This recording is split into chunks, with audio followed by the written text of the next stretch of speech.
We wish to caution Mr. Femi Falana SN to stop misrepresenting judgments of court. It is regrettable that a very senior lawyer of his status will be amplifying the falsehood from non-lawyers and political merchants.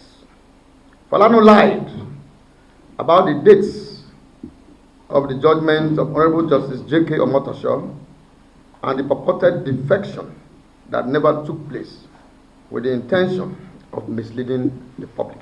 For the records, there were several reliefs aside from the presentation of the 2024 budget sought by the Right Honorable Martin Amaewhule-led Assembly before the Honorable Justice J.K. Omotosho, which included the determination of who is the Speaker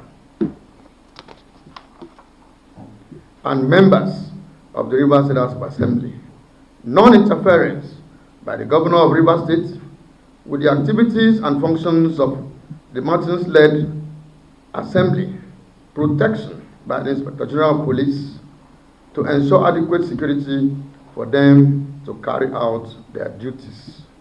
Disbandment of any other House of Assembly in Rivers State or self-acclaimed Speaker other than Right Honorable Martin Amaewhule and the 27 members of the Rivers State House of Assembly.